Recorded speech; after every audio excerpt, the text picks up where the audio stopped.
Yo, melanin is popping right now.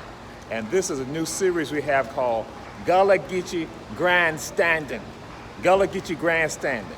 This is where we tackle and take on American fallacies, lies, innuendos, mythologies. Because you know, most of you do not know American history, you know American mythology. So we come and tackle that. And I had the pleasure of being on the show Candidly Keisha, that is done by our councilwoman Keisha Gibson Carter.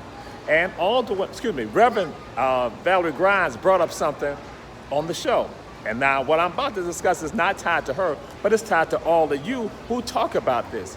And she brought about the 3/5 clause. Yeah, the 3/5 clause. And some of y'all like to talk about that pertaining to our ancestors, my ancestors, and their humanity. That is poppycock, that is wrong. The 3/5 clause was not about my ancestors' humanity. People understood that they were humans. No, the 3/5 clause was tied to power and money. Oh, you didn't know that? It was about power and money, the 3/5 clause. What occurred was that Southern states said that we want you all in the census, you heard I just said, the census, we want you all to count the Africans. We want you all to count the Africans. And the Northern states said, okay, we will count the Africans, but then also it's going to pertain to your taxation, the taxes, how you tax.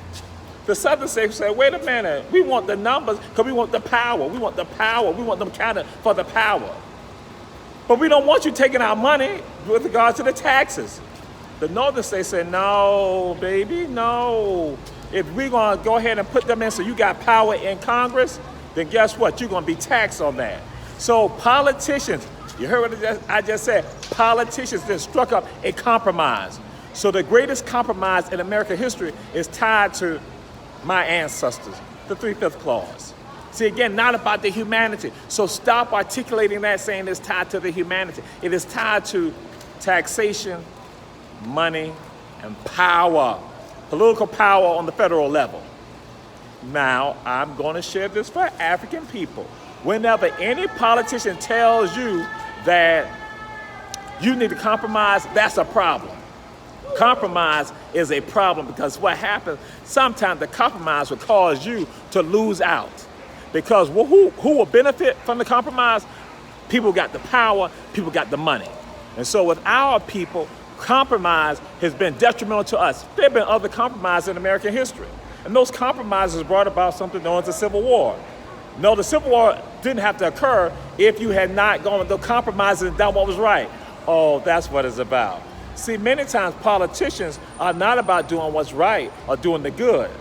It's just about the compromise of selling out for their own benefit for those who got the money and those who got the power. So yes, so today when you got politicians telling you to compromise, or your non-elected officials, like in your churches, in your community organizations, in your social organizations, when they tell you to compromise, you better look at and assess that and say, hey, what's the benefit to us as a people? The long term, because it's short term compromises that have killed us and destroyed us, we still live with today. So that's why when all the woman Keisha Gibson Carter stands up and she's not compromising, I respect that because she has understanding. A lot of other people do not have understanding, so they compromise the soul, compromise their souls.